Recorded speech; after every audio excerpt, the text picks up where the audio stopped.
হালালের ব্যানারে তুমি হারাম কাজ করবে, এটা হবে না।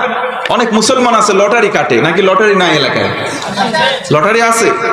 লটারি যখন কাটে, মুসলমান ঘরের সন্তান এইভাবে লটারি তোলে, বিসমিল্লাহ আল্লাহ বাদায় দিস, আছে না নাই? জোরে বলেন আছে না নাই? আমার নবীজি বলেন, কেউ যদি হারাম কোনো কাজ বিসমিল্লাহ তথা আল্লাহর নামে শুরু করে, ওই ব্যক্তি আর ইমানদার মুমিন থাকে না, সঙ্গে সঙ্গে বেঈমান হয়ে যায়। করেন নাউজুবিল্লাহ। ওই ব্যক্তি যে বেঈমান হয়ে গেল, ওই অবস্থায় যদি মারা যায়, আল্লাহর হাবিব বলেন ওই ব্যক্তি বেঈমান হয়ে মারা যাওয়ার কারণে সরাসরি বিনা বিচারে বিনা হিসাবে জাহান্নামে যাবে। জোরে বলুন নাউজুবিল্লাহ। আজকে ভাইরাল আছে, যেখানে আপনারা আছেন সেখানে ভাইরাল হয় আমাদের দেশের চোর, নাম সিদ্দিক, বলে আমার ভুল হয়েছে মাফ করে দেন। এই যুবক কথা কয় না, এইগুলো হচ্ছে ভাইরাল। কয়েকদিন পরে আবার চেয়ার পায়, বড় বড় জায়গায় প্রধান অতিথি করা হয়।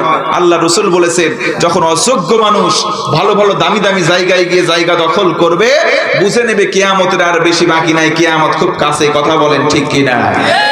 আমার ভাইয়েরা, এই জন্য ইসলাম আছে যেখানে আমরা আছি, কোরআন আছে যেখানে আমরা আছি, আলেম ওলামা যেখানে, খাওয়া আছে যেখানে। খাইতে দেন নাই হাজি সাহেব? খাইতে দেন নাই? খাইতে দিছে আপনাদের?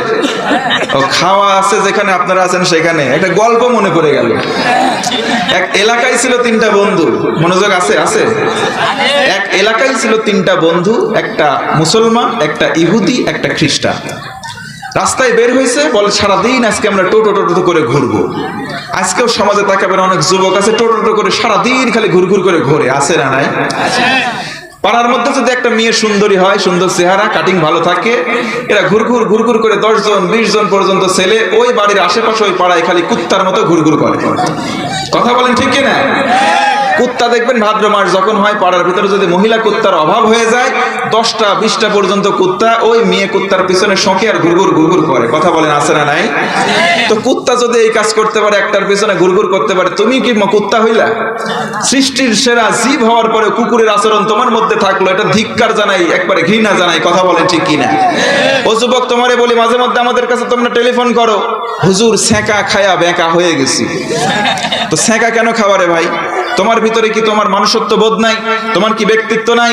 তোমার সম্মান তুমি যদি নিজেকে না দাও, তোমার সম্মান দুনিয়ার কেউ দেবে না। কথা বলে ঠিক কিনা? তুমি স্ট্যাবলিশ হও, নিজের পায়ে নিজে দাঁড়াও, তাকওয়া অবলম্বন করো। মেয়ের পিছনে ঘুরঘুর করে ঘোরা লাগবে না, বরং মেয়ের বাপ মা তোমার বাপ মার পিছনে, তোমার পিছনে মেয়েরে বিয়ে দেওয়ার জন্য লাইন মারবে। কথা বলে ঠিক কিনা? এজন্য নিজের দাম বানাও। তুমি সোনা, তুমি নিজে সোনা, সোনা হয়ে কেন তাদের পিছনে ঘুরবা? কথা বলেন ঠিক কিনা? আজকে অনেক অভিভাবক আছে, একটা ছেলে 5 ওয়াক্ত নামাজ পড়ে, তাকওয়াবান, দিন 500 টাকা ইনকাম করে। যদি বিবাহের জন্য প্রস্তাব দেওয়া হয়, বলে না, ছেলে সরকারি চাকরি করে না, বিয়ে দেব না।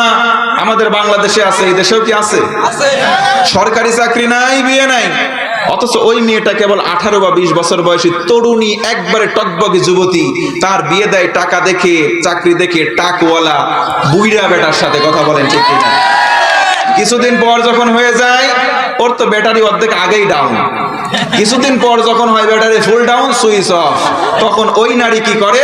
বিভিন্ন জায়গায় ওই যে আগের এক্সদের কাছে ঘুরে যায়, পরকীয়া প্রেম সমাজে বেড়ে যায়। কথা বলেন ঠিক কিনা?